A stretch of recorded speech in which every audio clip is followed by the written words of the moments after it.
interest fair. A lot of the firms that show up for career fair aren't hiring, right? They just go and they maintain a presence on campus, and the students are hoping for a job there, and then it doesn't go anywhere. Whereas we actually would hire 1 or 2 graduates every year, and so the law school was a big source for us. And they would, of course, distribute emails and things like that. We also would just be approached by students while they were still in school to come and intern with us, and so our interns became a source for us, a hiring pool for us, which was really great. Our law school, we have a very well-known clinical program. I did roughly 14 clinical hours during my law school years, which meant I did maybe 100 misdemeanors before I graduated. Well, that's not true, 200, because I did 101 summer. So it was a lot of court time that we were able to get. And the students who, once they've been in court and they've had that, they don't want to go work at a firm. They want to be in the courtroom. And so those were the types that we wanted, because you have to be able, like I said, argue on the fly like that. And so they would seek us out because it was the best opportunity to get as much courtroom experience as possible. Unfortunately, then they would get stolen away by litigators who saw them in court all the time. So it's a double-edged sword. And so our relationship with the, I'm sorry, you said relationship with the... like LSC funded organizations. Oh yeah, the other nonprofits. Tenuous at first, because we were a threat that they were really worried that we would go after their funding sources, and I committed not to do that, and so that helped. The legislature gives $500,000 every so often to our, we have an umbrella organization for our legal aid organizations, and we never approached the legislature for money. It could change down the road under a specific initiative or something, but our goal was simply to supplement and not take from. And so that understanding and that commitment helped go a long way. But mostly what we saw was, well, under the rules, until you get your 501c approval, we're not allowed to refer people to you. And then the volunteers answering the phones were like, yes, and sending people to us right away as they rejected people. And so those actually doing the work are a little less concerned with those formal rules when they have people that they're turning away and they really want to help. So mostly it was a breath of fresh air. But the bar, on the other hand, did not know what to do with us, and were like, very good, go and do that, but you're like a wild animal who wandered into a dinner party and we don't know how to handle this. And then, within a year or so, they invited me to sit on the Futures Commission and various committees, and I've been volunteering ever since. So you kind of have to make them accept you by doing the good work, and that's how you prove, because there was a lot of skepticism. I'm just using this to get loan forgiveness, which I was. Well, not just, but that was the accusation. But really, the taking advantage of existing tools in order to help the public was the mission. And once you start helping the public, they see, oh yes, this is someone who's clearly not making lots of money and is really working very hard to serve the community. So it's a very good relationship at this point. And all the other nonprofits are, babies that we've grown as they've copied our model. So we have a good relationship with them as well. Anything else? All right, I'll stay, of course, until the end, and you're welcome to come chat with me at the end as well.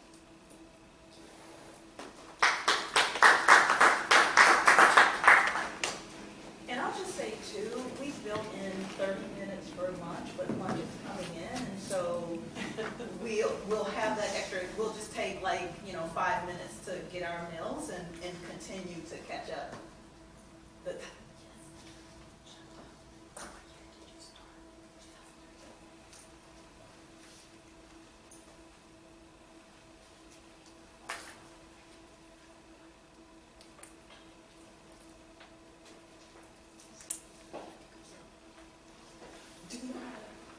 I don't have a second.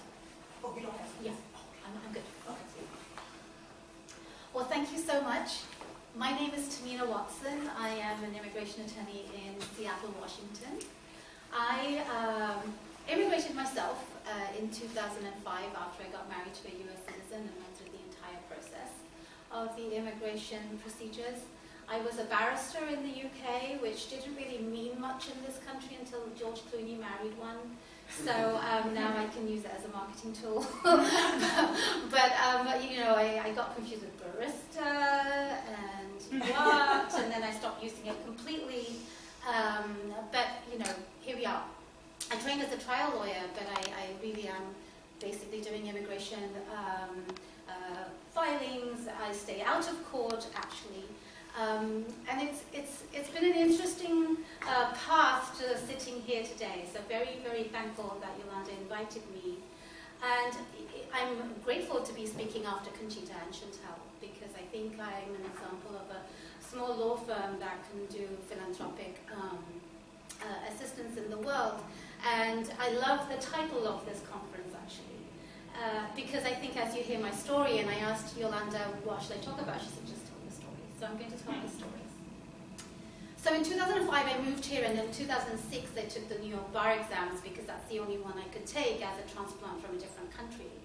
And I fell into immigration because I really didn't know what else I was going to do. And I had my own immigration lawyer say, well, you know, I need some help, why don't you do this? And I specifically did not want to do immigration.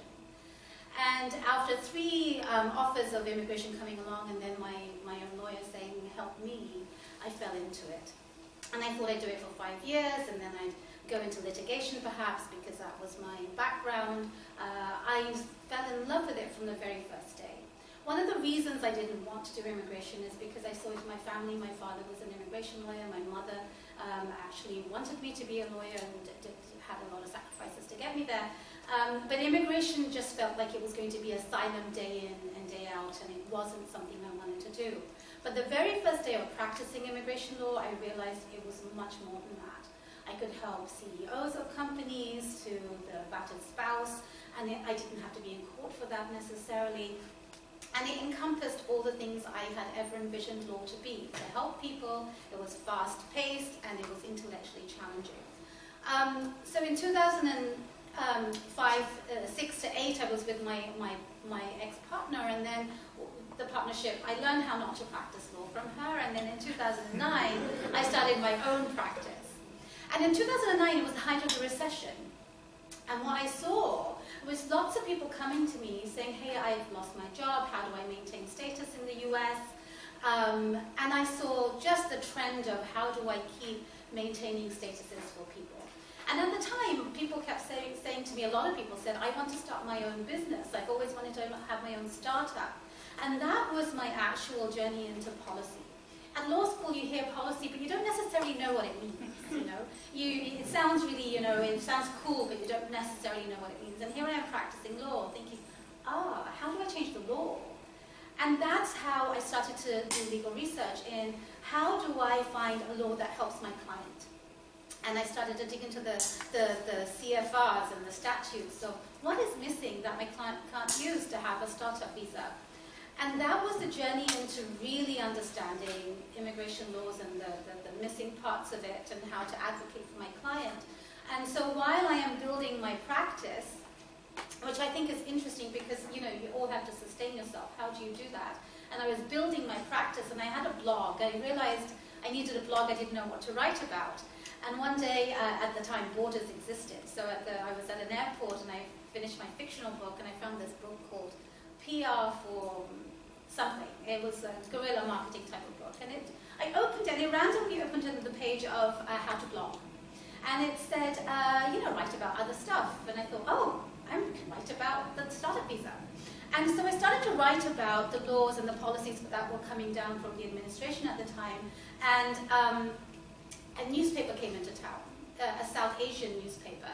And they said, hey, would you like to write for us? And I said, I don't write. And they said, no, would you please write? You know, you could just write about, you know, certain things. And the editor held my hand in how to write articles. He'd say, how do you get a US citizenship? And that was my journey into writing in publications, and you know, I'll talk about all the other things I've written since. But you know, one of my first articles was, how do you maintain status? Because that is what I was seeing at the time. And so my blog became a source for people who were looking for answers to their questions, and I didn't realize lawyers were looking at them as well. I'd go to these local conferences, and somebody would say, oh, I saw that article, that was really good. And so I saw the power that it was having without realizing what was going on. So as I was building my practice, I was actually working on the trajectory that I'm going to talk about as we go. And it led to eventually talking about, the blog led to reporters contacting me, policymakers contacting me, lawmakers contacting me, and it took that policy work one step further each time. And when the 2013 bill had come along for immigration reform, I had actually worked with many lawmakers at the time to see how a startup visa could actually come into play. And the 2013 immigration bill was very interesting because it dropped at midnight. And by 5 p.m. I sifted through the 1,000 pages and I had a summary of the startup visa portions, which then led to people who were interested in that